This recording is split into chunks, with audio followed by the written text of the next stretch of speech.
Hey, I think we're good. Yeah, we're good. We made it. Hello. Yeah.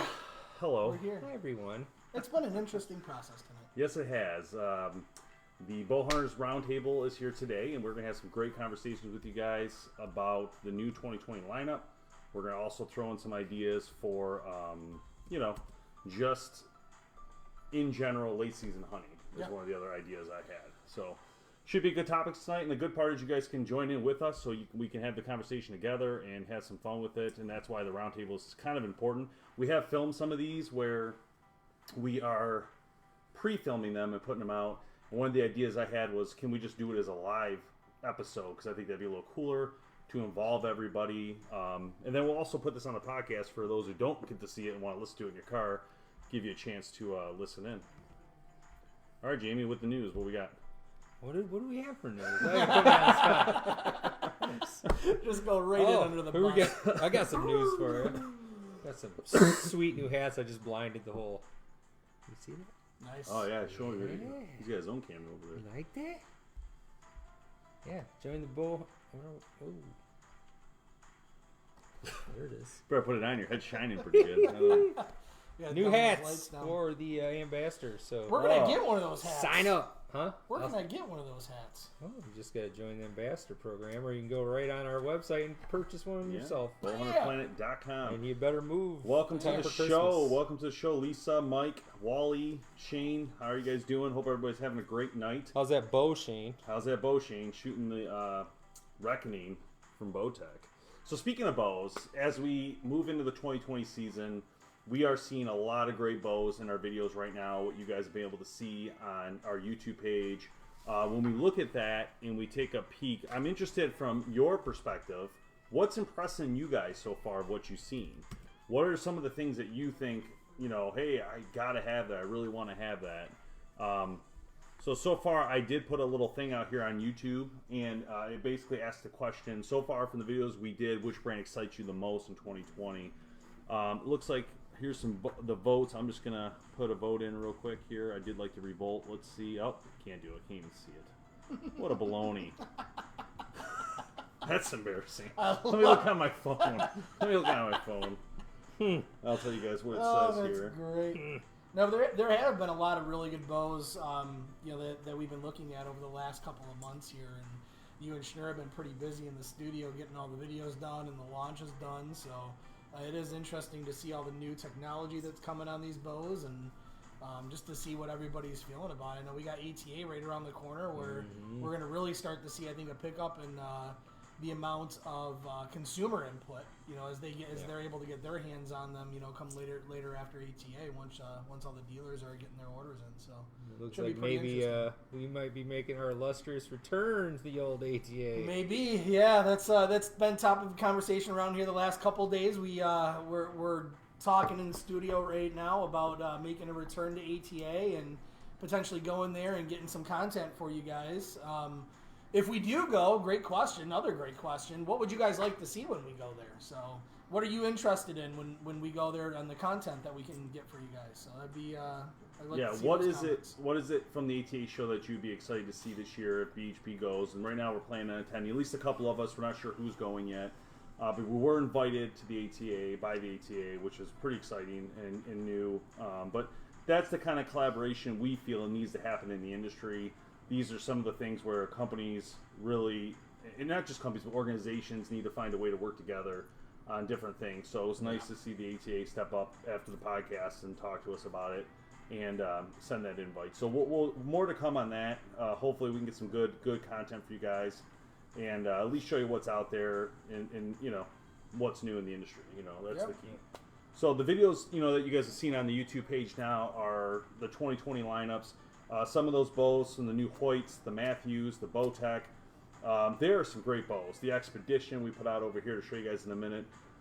There's a lot going on. What we haven't done yet. So that's the one thing we want to talk about tonight a little bit on the live show. And also, if you are joining us on YouTube live, on Facebook right now, we have the full broadcast. We have you on a phone here. So anyway, we'll get to some of the questions on YouTube and Facebook soon, and we'll go through that. But real quickly, what we've seen is a little bit of a shakeup one of the questions that just popped up on YouTube was, why is the Bowtech slow?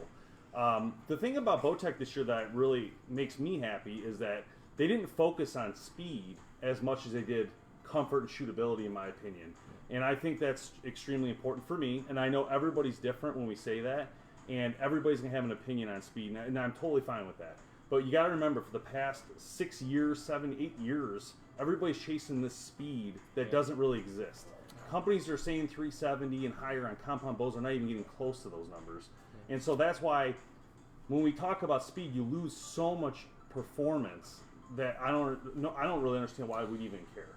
Yeah, and I think we've heard... If you're at 300 feet per second, I don't really understand why it matters too much. Now, hey, if you're like a distance guy, you're in Montana shooting 80-yarders, okay, you know, I understand you might need an 80-pounder or something different, but for me, it's not a big deal. In fact, I was happy to see that it got to more comfort. I think we've heard that from some of the dealer friends that we know, too, is people aren't getting necessarily those 70, 75-pounders set up anymore. You know, they are kind of coming back a little bit more into that comfort zone and that kind of thing. And, you know, to me, just my opinion, and light me up, because I know you guys will, if you want speed, shoot a crossbow.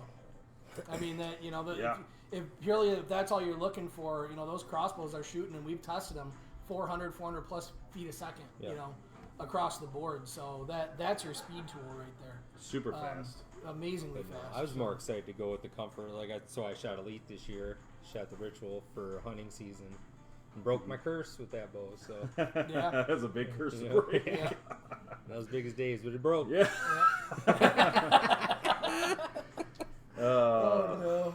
Yeah, I would say that. Yeah, so what I was going to say when I was getting to what we haven't done yet. That's what I wanted to touch base with you guys. Obsession. So Obsession sent us email today that they are shipping bows, and I'm a little disappointed. I was hoping to have them ahead of time for you guys to show you guys firsthand what they look like and how they perform. But the thing about the Obsession bow that I was kind of excited about is the look of it. It's pretty drastic difference than like some of the past ones. We've seen some pictures of it, and it looks very drastic. It looks a lot different than I was thinking it was going to look. So that's pretty exciting in my opinion to see.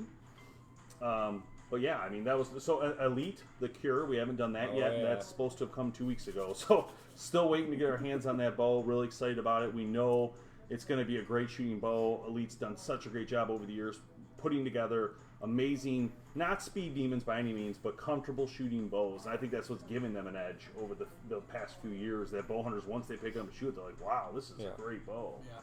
Yeah.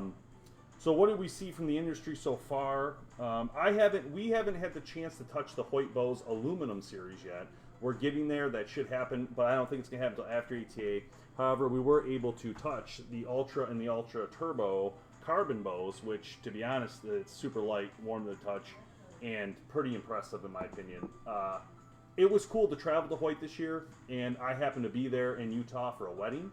So it worked out really well, and Kevin and I actually got to go over and sit down with Mike and those guys, and I have to say, watching the process of how they create these bows is pretty impressive. And I know people think these are super expensive, and they are.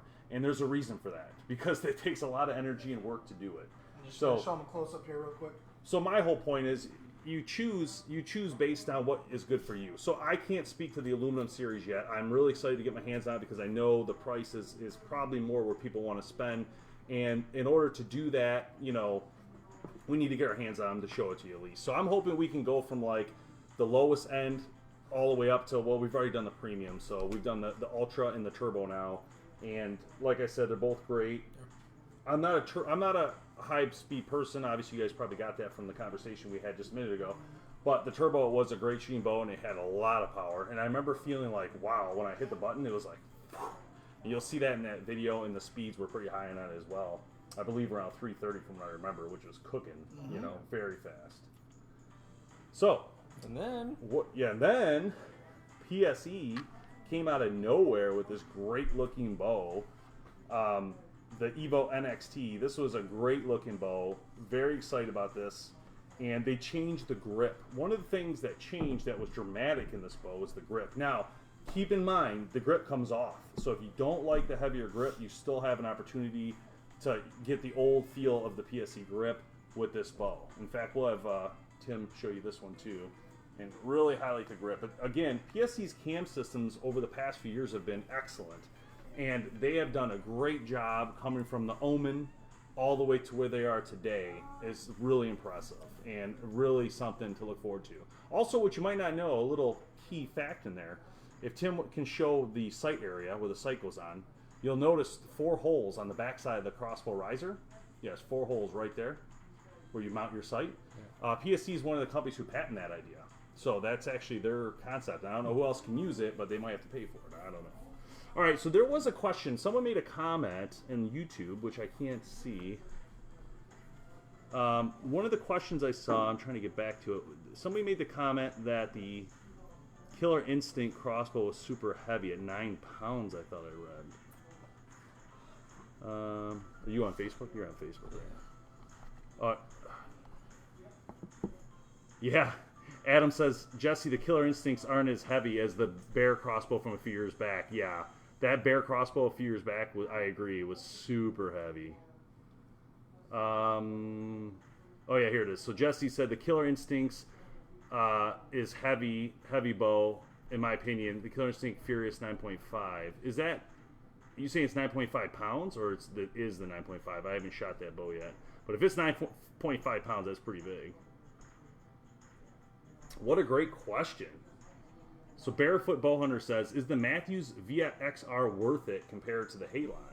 Ooh, what do you guys think? I haven't shot that. I haven't shot the new one yet. Oh, you haven't shot it? Oh, you weren't here for that video? Mm-mm. Oh, man.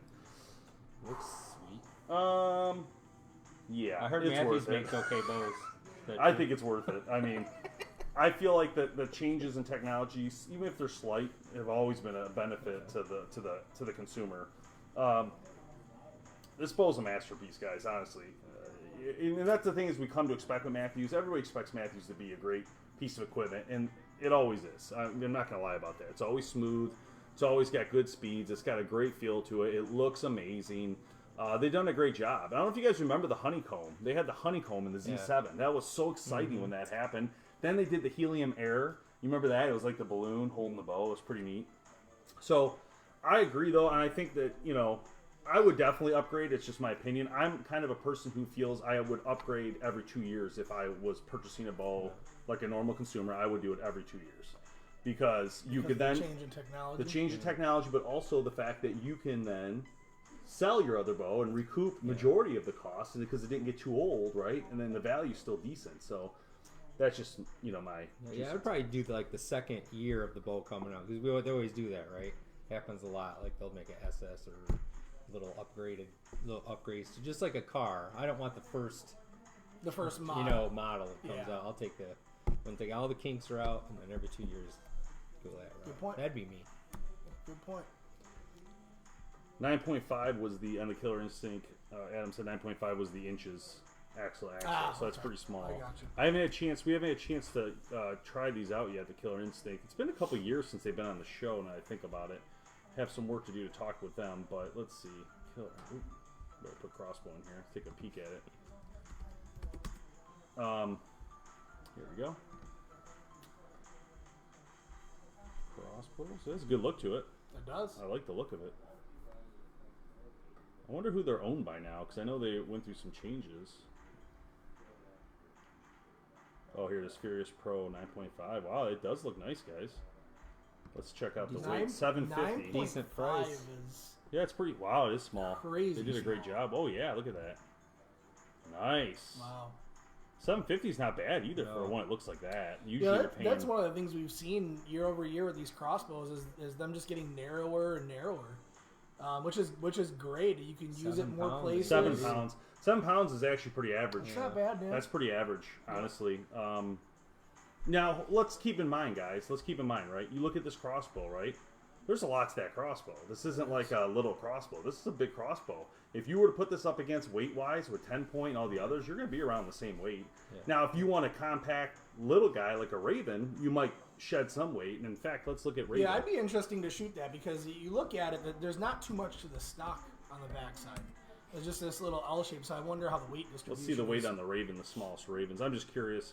So like this one here is so tiny, this R26. It's ridiculous. We were holding that the other day. Yes, and it was cool. it was so small, it was almost like their smallest version was almost too small for me. Yeah, we were talking about that. Where's the stats of this baby? I That don't is see 'em. crazy looking though. Yeah, they're probably at the bottom. Keep going, Dave. Keep going. Nothing. They ain't gonna even tell us for $2,000. Not even gonna tell us what those stats are. But it's small. It sure is. Yeah, I don't know what it weighs. I would be was- curious what this weighs compared to Yeah. that. But the price tag's a lot different. Yeah. I mean, you go from $750 to $2,050. So there's a Yep. big difference there. Sure. But yeah, honestly, I would say 7 pounds is actually pretty average. I would say Yeah, it's definitely stirrup. average. That stirrup is wild. Oh, I've seen that before. Someone else did that a few years ago. Don't you remember that stirrup? Someone did something similar. I forgot the brand. I like the way that looks, though. That looks pretty killer. Killer instinct. Killer instinct. Too funny. So, all right, we're still talking about the other bows. Let's move. We can still talk about crossbows too. So let's talk about real quick Expedition. So Expedition puts out this new bow. Let's take a peek here. It's part of the Mako series. Expedition Archery. All right. Now, one of the cool things I thought about this bow, I don't know if you guys agree with me or not, was the riser. Adding the cages in the riser, in my opinion, really made it sweet looking. That really made it look different and kind of cool in a way, like modern, if you will, because you're seeing that a lot more and more in some of these bows, and I think it was a really good addition for them to add. I think it just really made the bow look outstanding. Yeah. It has a great feel to it. Shoots great. It gives you that 3D look. You know, 4.2 pounds. Again, I mean, it's super light. That's one thing I noticed about Expedition, that it doesn't even feel 4.2 pounds, honestly. And you know, we talk about it on the show sometimes too, and I think it's important for you guys to really understand that if you have a bow that's heavier, so some of the bows, I think the Matthews went up in weight. I thought they were at 4.5 or something. Let's take a peek. This is important because if you're going to have a bow that... Oh, crap. All right, here we go. If you're going to have a bow that counters the weight... I don't remember off the top of my head what this is, so let's learn more. Quiet in there. What the heck? I can't do anything. Your mouse is stuck. Where's my mouse? This isn't even... Where's Here there it is. Thank you. That's embarrassing. All right. Specs. Here it is. All right. So 4.4 and 4.6. So there you go. As the weights have gone up, actually, we've seen recently, I don't know why, but the weights have actually flipped and started going upward. Everybody was pushing for light bows like the Helium a couple years back, and now it's moved to a little bit heavier bow again. But I'm okay with it because, like I was saying on the show, you offset your accessories based on the weight. Yeah, so, and one of it too is if you're looking for super light, you know, they got the carbon series out there, and that's probably where they're pushing them. You know, that you don't want to go. They're not going to create, you know, a metal bow that's light and competing with their carbon lines. You know. Yeah. So there's always that factor as well, because there is a series of bow that you can get that's super light. You just the price point, you know, what's going to be affordable to you. So. Yeah. I mean, So, yeah. I think there's a lot of changes that have happened so far that we've seen that are just pretty cool. And I mean, from what I've seen with 2020 so far, we didn't even talk about the Revolt yet. Why don't you grab that baby? Anthony Schaefer's talking about the Nitro XRT, which I shot this year. Yeah, that's a which beast. was crazy. Crazy beast. Where you looking for? XRT. Yeah, the 10 point was somewhere over here. that thing was ridiculous. I Oh, yeah, just there it is. remember I was shooting a 10 point as well, and when we were just discharging into the target, your bolt would just be buried.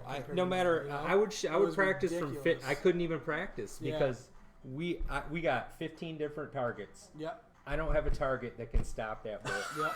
I know. It buries up to the fletching every time. single time. It hits hard. I think there's Which a is bolt still in one of you know, our I targets act that like we I'm can't get out. complaining about it, but at 100 yards, we were messing around 100 yards. Yep. It was going almost all the way through the target. Yeah, it's Smack. crazy. Some of these speeds and that they're putting out now is Now just that's absolutely speed. ridiculous, man. That is speed. I mean, we didn't. Did we test it? It must have been. Yeah, I forget what the numbers 430. came out with. We'll have to look at the You have to watch YouTube the video review on on that. that. But yeah, it absolutely ridiculous what this bow looked like too. It was just it was a killer looking bow, man. Yeah, what Yeah, it close it's to? tiny. 6 inches or something weird. No, it's really small. I just saw it actually. Oh, Dang it. specs. You see specs? There it is. Yeah, it gets real small. 7 inches. 7 inches. Wow. Yeah. So Yeah, he That's said the pretty same impressive. thing. Kept ripping his blazers off. 4.5 stars out of 5. Wow. 50 people, 2,500 Yeah, it was bucks, awesome. Man. These are the, when you talk about... You're paying for it, but... At this price point, though, that's one thing I want to talk about today. We're going to talk about price points real quick. So the XRT is $25.49, okay? And that's still the price today.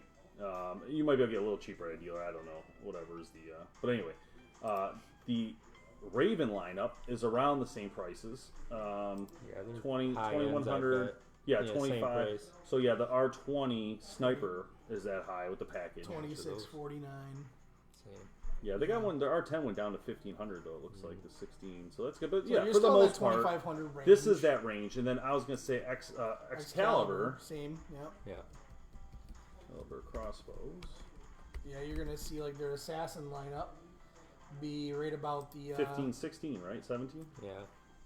Yes, 1,800. Yeah. So it's a little bit cheaper, but this is the top dog loaded with the case and everything. Yeah. Assassin 400 TV. Now this bow, unlike the other ones, breaks into 2 pieces, which is actually extremely impressive in my opinion. Some people on YouTube and other things have made comments on the videos that they didn't think it was a big deal, but I actually think it's a really big deal because it depends. You don't have to buy a certain car anymore to get your stuff around, or you don't have to lug around a huge case, which is another thing. Right. It just makes it that much more portable and easy, just for storage, like whether it's in your garage or when I store it in my house, because I can, because I mean the case that you can put it in is that big. I mean it's small, so it's pretty cool. This is a great bow, guys. Honestly, this has been one of my favorite lineups.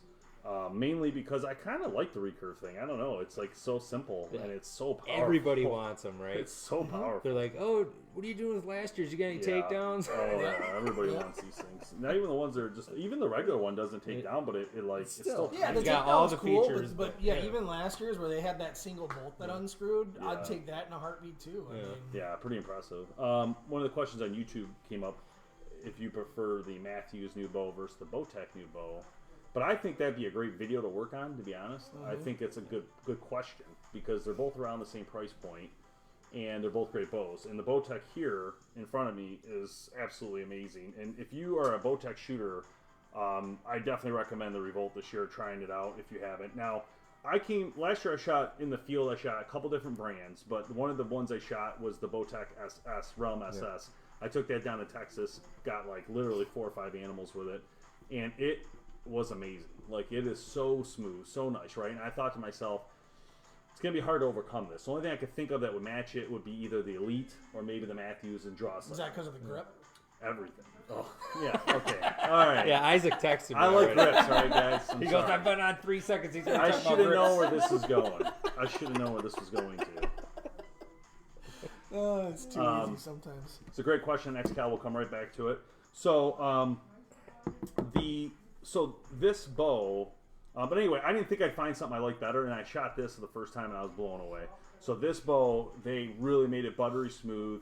This is a great bow. It's super light. It's easy. It's convenient. Yeah, let me show I love it. I love this bow. It's one of my favorites right now this year for sure. So I think the question also is going to depend on who's answering the question, right? So for me, it might be this one. For him, it might be the Matthews. I think it just depends who's answering the question. But they're both great bow hunting bows. Yeah. Absolutely both great bow hunting bows. So what's the best Excalibur in our opinion? So it comes down to 2 or 3 things for me. So if I'm looking at Excalibur in the sense of I want the best of the best, the Assassin to me is a great product. The main reason is, I'll speak to this, and I'll let you guys speak separately on this question for you, because I'm different than what you guys feel. The Assassin has the built-in cocking device, and that allows you to quietly cock and decock this bow, which means you don't even have to shoot it at the end of the day. You actually can just decock it, and then when you go out the next day, you just recock. It's still attached and everything. So that is a pretty cool thing. Now, personally, for me, I actually like, I was using the Axe 340 and the Micro 340 TD. So what I'm probably going to use as my crossbow backup this year is the Micro 340 TD with the external charger system, which is this blue thing on the back end. Why, you might ask me? I want something light and tiny that I can get in and out. That's just what I like. These guys, when it came time to choose, they both wanted the Assassin. But I'll let you guys speak for yourselves. Yeah, and I think Assassin or Suppressor, in my mind, would be the 2. I wouldn't go for the smaller version, but that lands back as the Y. I'm typically a ground blind hunter, so the size, contrary to popular belief, doesn't necessarily matter when you're shooting in a ground blind. But I like the balance that you get a little bit more out of the assassin and the suppressor being a little bit longer. I would hands down if I was buying it and this is the bow that I was going to choose for myself out of the Excalibur lineup, do the assassin. You can't beat that built-in cocking system. And being able to cock it and decock it silently, all built in, can't beat it at all. So I would definitely go with the assassin, and that's really actually because it's a little bit bigger. One of the things that I typically do a lot is when I'm hunting in the ground blind, I'll leave it on my shooting stick, and I'll rest it on my leg. And because of the size of the blind or the position of the chair, if I have one of those shorter bows, I can't do that because it's too short. So I have to keep it on the ground. I have to pick it up. Or if I got something a little bit longer, I can actually rest it on my leg the whole day, and I'm just ready to shoot within a couple seconds. So to me, that's what I would go with. Well, I'm just super excited. I finally get to shoot one. Yeah. What do you mean by that, Jamie? All right, I'm gonna try to go through the questions on YouTube. If you're just joining us on YouTube, The sound on the TV. Oh, thanks. So I'll go through the YouTube questions real quick. We can talk about them, and then I'll let Jamie go backwards through the Facebook questions, and we'll go from there. So we talked about the Bowtech Speed already. We talked about, I didn't see the Killer Instinct Ripper 415. What is this? That's not the one we looked at, right? Killer Instinct Ripper. Let's take a peek. Killer Instinct. Again, I got to get these guys back on the show. We had them on a couple years ago. And Ripper 415. Okay, here we go. $400. Good price. Wow. Like the price. Speed. I mean, I'm assuming it's 415 feet per second. Comes with a lot of stuff. Yeah, 415. 3.5 pound trigger. Sorry, I was thinking weight. Weight's 6.9. Again, that's pretty much in the... comes with everything you can imagine. So that's a good deal, man. I can't speak to actually shooting it because I haven't shot it, but it looks awesome. I like the camo, and the bow looks great. I mean, I've been pretty happy with Killer Instinct. What's on the back of that stock there? It's a weird stock, dude. It's cool. Yeah, that's kind of interesting. I wonder if that round... Oh, that's just probably your cheek rest. Oh, yeah. Okay. Yeah, it looks great. So I don't know. Yeah, that is pretty cool. It's pretty cool. Put out 415 feet too. That's for that price point. That's a lot of speed for that price point. Adam asks, do you feel we're at the plateau in bow manufacturing industry? We're getting there. I tell you guys what, man, these new bows are pretty sick. I don't know where these guys go from here, to be completely honest. The only thing I can think of, and I was thinking about this for 21, they're going to have to redo the complete riser again and again and again. It's the only way to get something new. I mean, Expedition kind of did that this year by adding those cages. It changed the look of the bow. Obsession this year with that huge, like, grid almost, when it looks like it goes up the bow. It's a big change, you know. I think those are the things we're going to see that I think they're going to have to do. They're going to have to get dramatic about the business, right? How do you distinguish yourself against everybody else when everybody's got a lot of the same specs out there, you know? Yeah. But just like the movies, right? I'm waiting for the retro stuff. Oh, are they gonna? Is Matthews needs to re-release Switchback. Dude, you just lost millions of dollars. You should have thought of this idea. That's a great idea. A renewed Switchback, one of the most popular bows ever made. Yep. Wow, that's a great idea. That'd be sick. You know, Darton kind of did that a few years ago. They brought back the Lightning name, right? Was it the Lightning? Something, their Demon or something. No, it wasn't. They did that a couple years ago. They brought back some names. Did Motorola just bring back the Razor? Oh! They did? Yeah. Well, did they just like movies, right? They're running out of stuff. I want the Razor. I love that phone. Perry's asking about APA. Are we doing APA this year? Have you heard from me? I don't know. I haven't talked to those guys yet. I gotta get a hold of them. We used to do them every time. They do something new? I guess that'd be the first no, question. we're not going to come back with a no cam. I was all set on that. Let's see. I don't know what New York. There's Gavin Brown says best New York State legal crossbow, but I don't know what the difference is. Yeah, I don't know. I don't know what makes it legal versus not legal. I'm assuming it's speed, but who knows? You'll have to. Yeah, you guys are. You'd have to give us the stats. Y'all got some weird rules up in New York. Why do we need rules? You know what I mean? Come on, we know what we're doing. We don't need a rule. All right.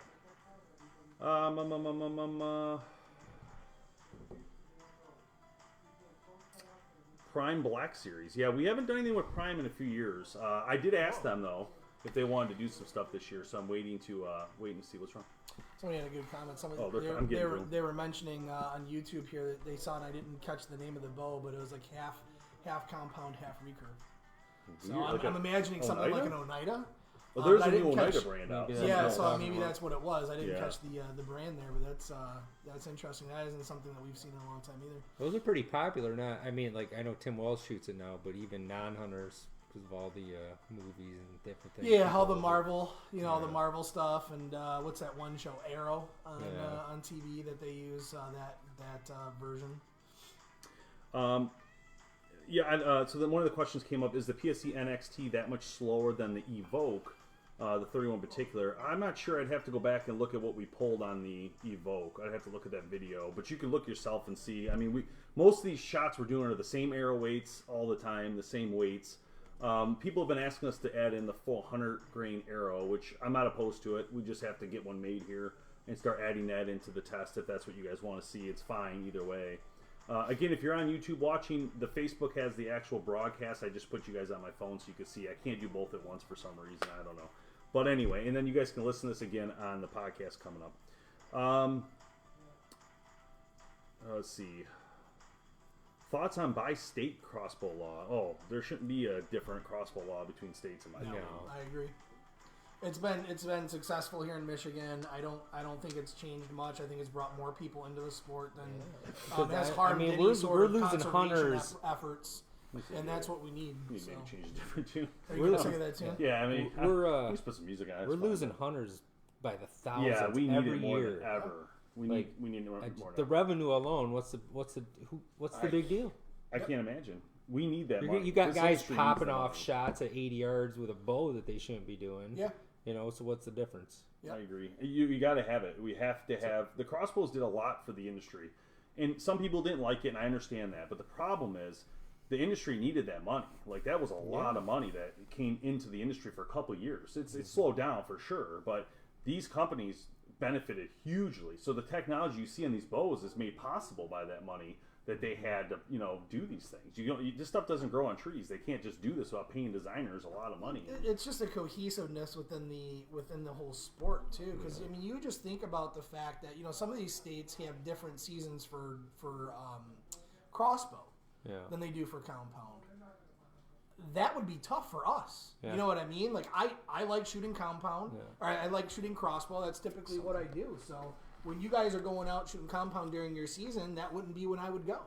So just from a camaraderie standpoint and being able to get out there with your friends. Anthony Schaefer wrote that too. It's about the kids. It is.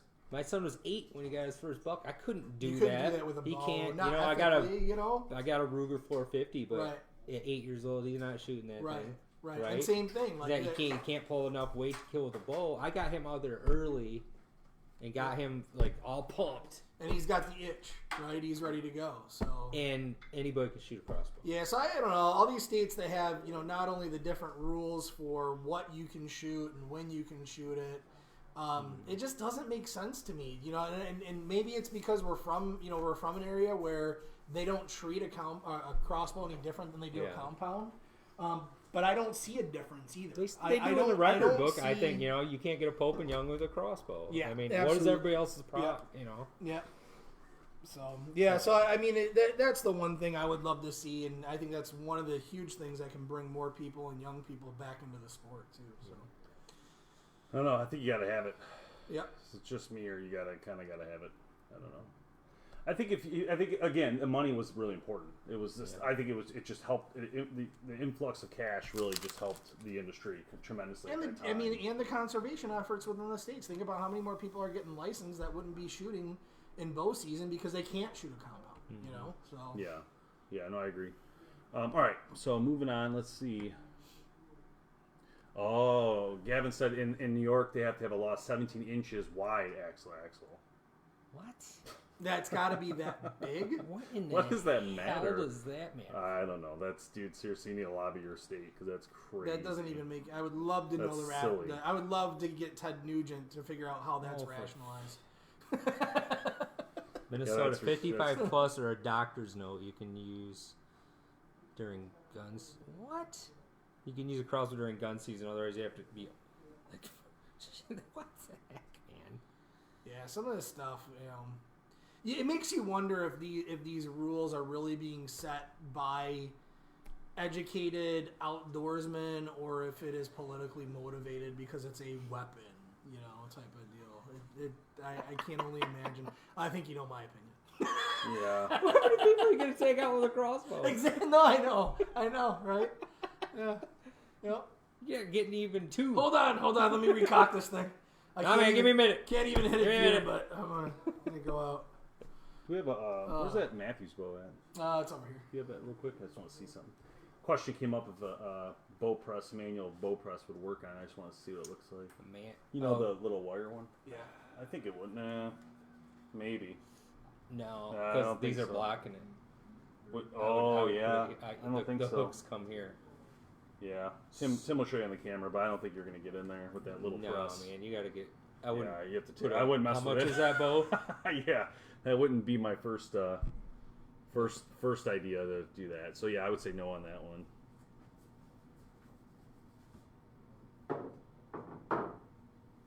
All right. All right, so still getting on to the YouTube questions real quick, and again, we'll get those. If you want to start getting the Facebooks on right, we can go back and forth just so we don't keep people waiting. No, everybody's just commenting here pretty much on what we're talking about. Other laws. So we answer a lot of these. We said this laws in the state. What was that question there? Full auto crossbow. That would be fun. Oh, gearhead bows? We have a gearhead bow here. Yeah. Where is that? Yeah, where is it? It's right there. Yeah. There it is. T24. Yeah, we have a gearhead. I like the gearhead. I thought it was actually kind of cool. It's so beyond. It's so ahead of its time. Oh, it's it is. ridiculous. It actually is super smooth bow. I mean, people don't give it a chance because of the look of it, but honestly, it is actually super smooth. Yeah. It is not a great. You want to know about bow. new technology? They need to make a compound / crossbow, one that can flip from one to the other. We need to just write these down and shut our mouths. Yeah, don't tell people anymore. There's going to be So I want to shoot crossbow. there's going to be a Right. switchback Put a scope 2.0, on it. and I'm going to lose a lot of money. All right. So we had some. There was some question earlier. It must have been on Facebook about broadheads. I don't remember. Someone said something about what do you like in the broadhead market right now. I shot Nap this year. You did kill that deer. Yeah, I mean, it spined him with the first shot and the second shot, just totally decimated everything. Yeah. He was gone in 30 seconds. Quick question answer real quick. We'll get back to that in split. But Brandon says fixed versus expandable on elk. Fixed, in my opinion, but for an elk, Most of, if you hit him with a rage, you're good to go or something. probably. I've never shot an elk, so I don't want to give any advice I don't know. But I I will say a fixed is most likely. I know they've used those a lot. So. Would your opinion change if it wasn't? I mean, to me, I'm a fixed guy. Period. Yeah. And I've always made this. Argument. The less that can go wrong, the less I want to be able to go. The less I want to be able to go wrong. Which just means I don't want to have to worry about my once in a lifetime hunt getting ruined because a blade didn't open. All right. Period. So I didn't really want to talk about this, but we will. So for the past 5 or 6 years, okay, besides the Ramcat, okay. So if the Ramcat's considered a fix, which it is, I use the Ramcat. I've used it a lot and I love it. I have no issue with the Ramcat. I've never lost an animal to a Ramcat. And when we did our broadhead testing in 2013 or wherever it came out, it had the deepest penetration of any broadhead we tested. We tested like 30 different brands at the time. I would say that one was awesome. Like I am very confident with that. Then I went down to Texas with Faraday, who owns Rage. They gave us a ton of Rage to kill animals with. Shot 4 animals.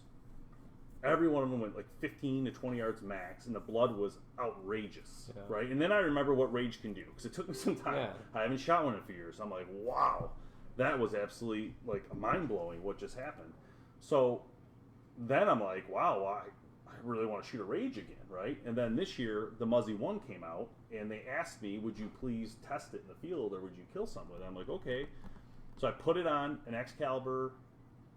Is the Muzzy 1 mechanical or is it fixed? It's a new fix that competes directly with the Montec. Yeah, okay. It's a solid one-piece I remember seeing machined it. broadhead. And so I put it on this Excalibur axe, the new one, and I decided a couple weeks ago, I was like, I'm going to shoot a doe. Like, I wasn't going to shoot a doe at first because we're waiting for big bucks. It's the rut. But then we're getting to the close of our weekend, and I'm like, I got to shoot something. No, it was really like, I'm not letting Jamie shoot in the only thing this weekend.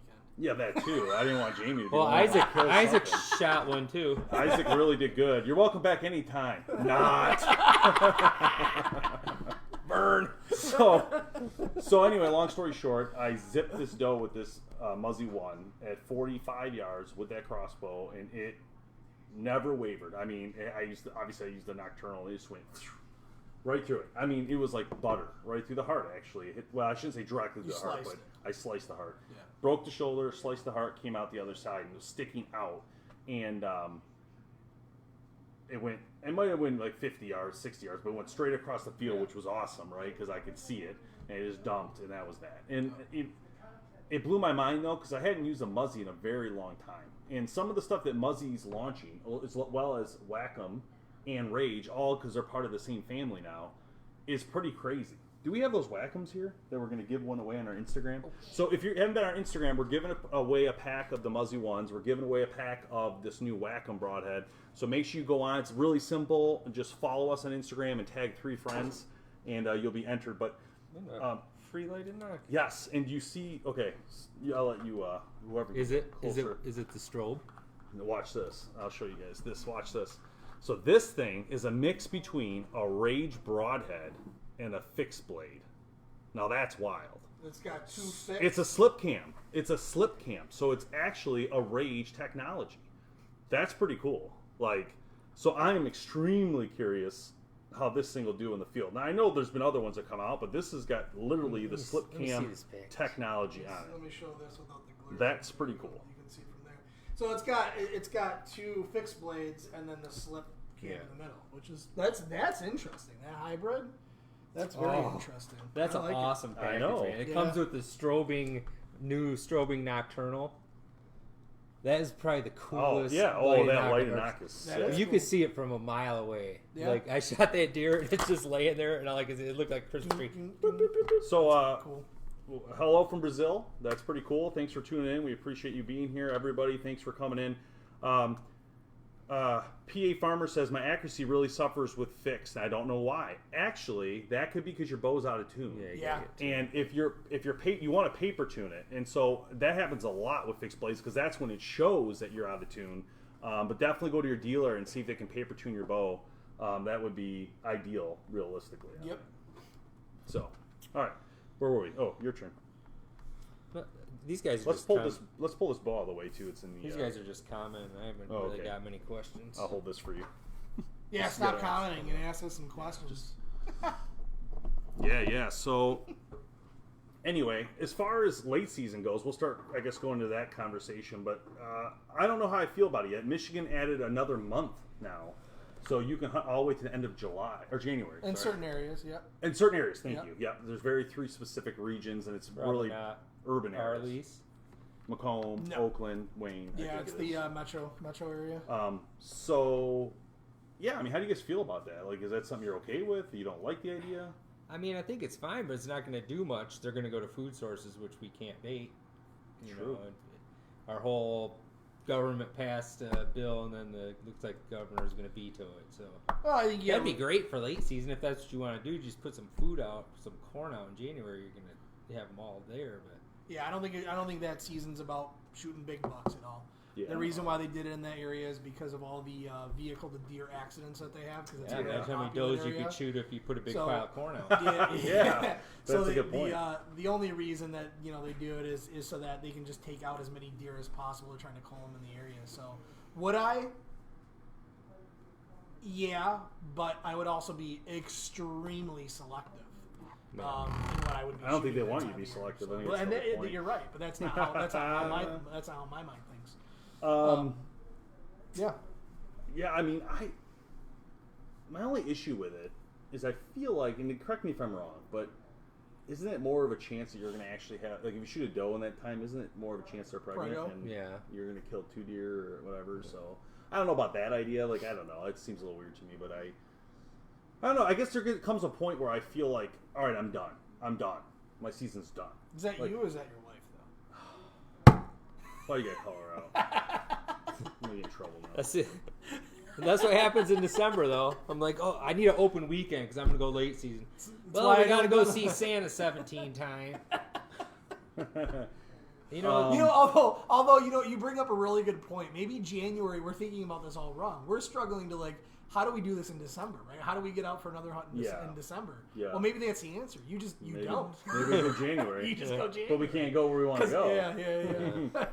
Yeah. Question came up. It says, We can, though. your views on bow hunting banned in Just England. like she goes. I wasn't aware. I'm not sure if this is something recent or this is like normal. I think I don't know if they've ever had bow hunting. Yeah. And I mean, you guys do allow gun hunting.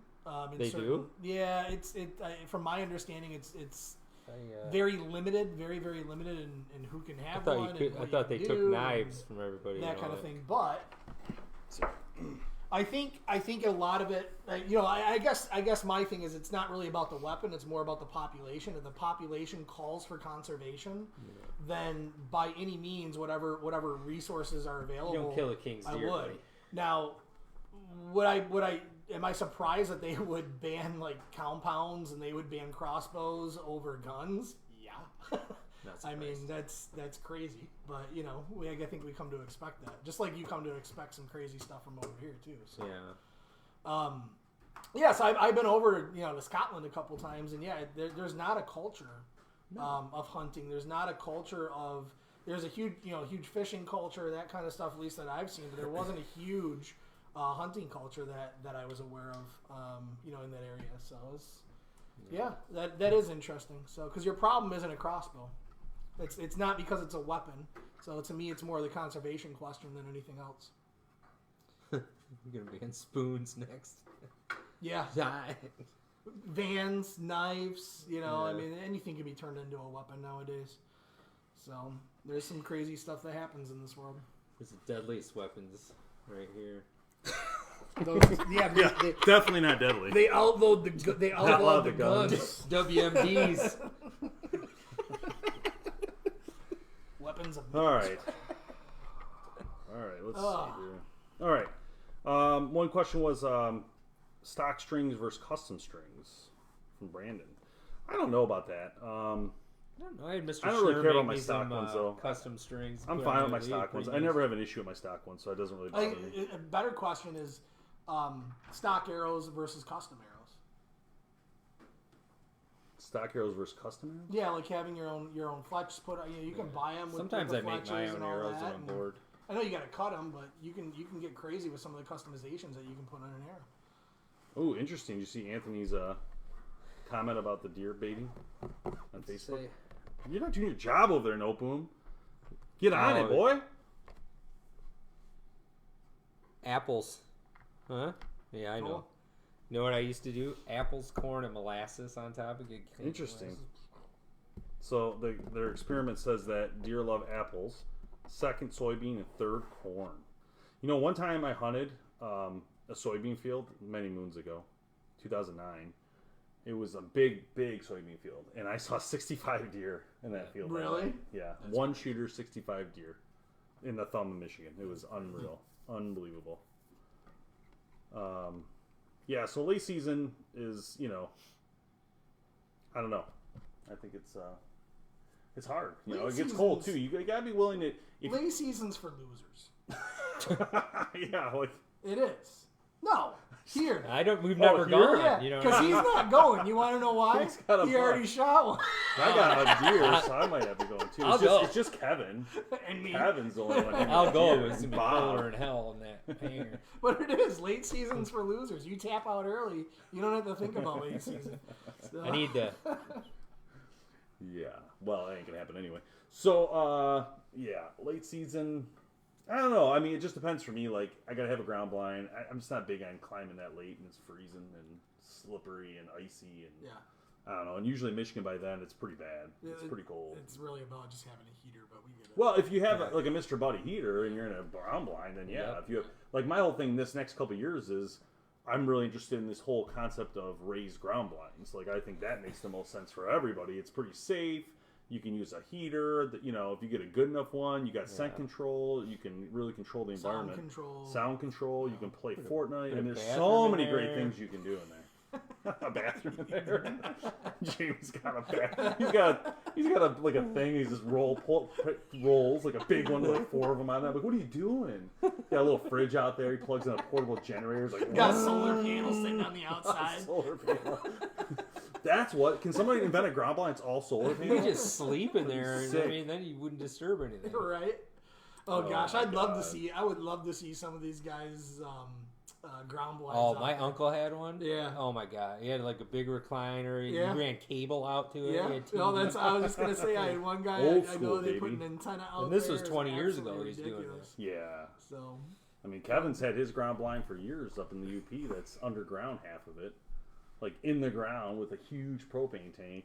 He makes food in there. He's got a little cooker. That's awesome. That's pretty cool. All right, what else, guys? Let's see.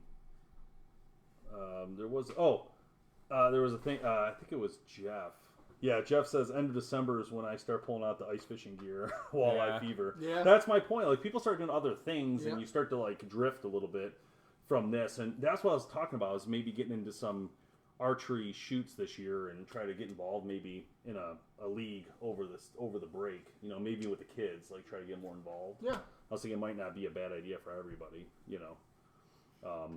I mean, do you guys shoot in the off season, or you guys do that or not really? I'd be curious what everybody else does out there. I think it'd be fun to do some of that. At least you keep shooting.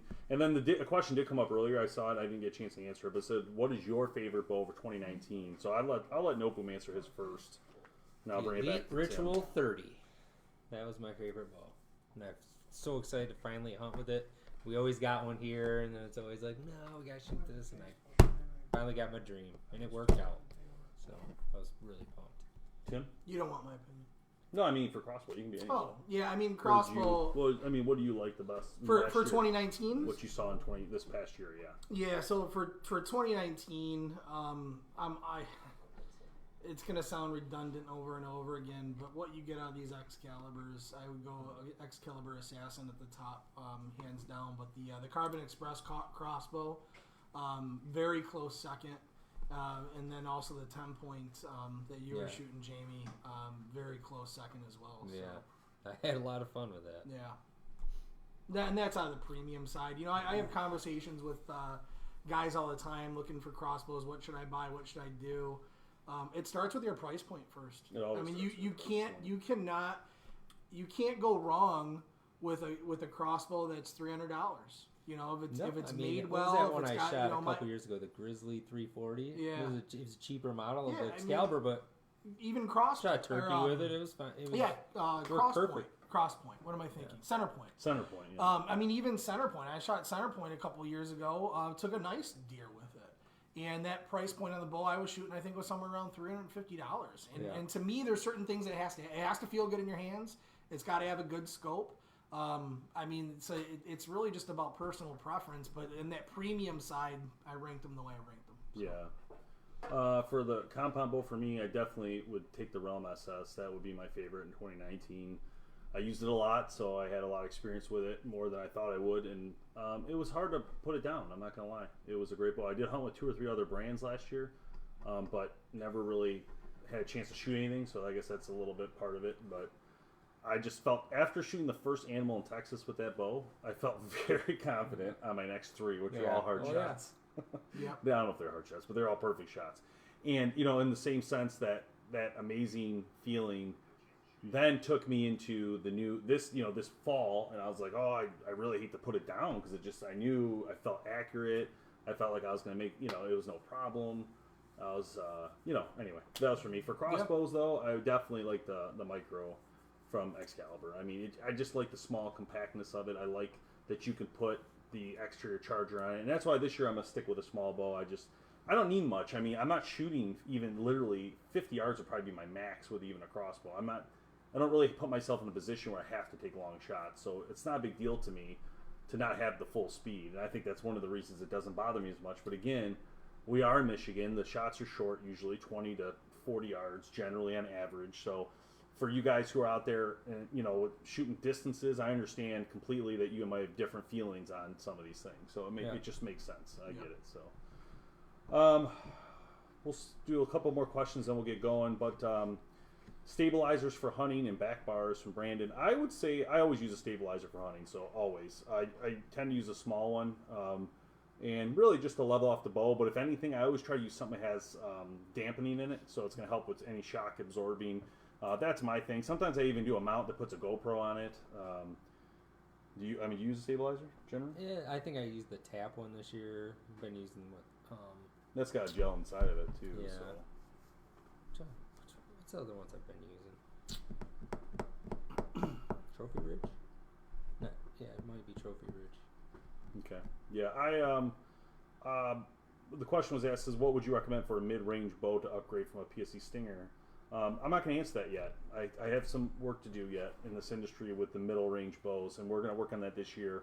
There's a lot of great bows from Bear Archery in that middle range point, and I love. But we haven't done them yet, and I want to get them on the show. So stick around the show coming up on YouTube. Make sure you guys check the videos out.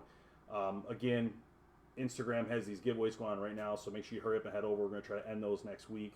And then we'll have more stuff. We're going to try to do a Christmas special again this year. I don't think it's going to be as crazy as last year with prizes or anything because it was too much. Jamie. It was too much. Jamie almost had a heart attack. And Love you guys. It was cool. We did the best we could for you guys, so but the problem was there's so many things to give away. We literally didn't have enough time figure out how to give them all away. Yeah, in 2 we gave hours. Like 7 bows. I mean, it was insane. So this year I'm going to tone it down for sure, but we'll still have some fun, and maybe we'll just do like an hour and give away some cool stuff and have you guys join us. But we got to figure out the date. We haven't figured it out. So a lot to do. But anyhow, thanks for watching. You can re-listen to this on the BHP podcast. Make sure you guys check that out and subscribe. YouTube, Instagram. Don't miss any of this stuff. We're trying to spread out these giveaways on different platforms to get you guys on all of them, so that way we can get hold of you when we need to. Because some of these platforms don't let us really do that all the time. So, anyhow, anything else for you? I'm good. Yeah, it's been a good podcast. I'm good. Anything from the peanut gallery back there? Anything from you guys? Good. Kevin, Bob, finish up some podcasts. All right. We'll see you next time. And yeah.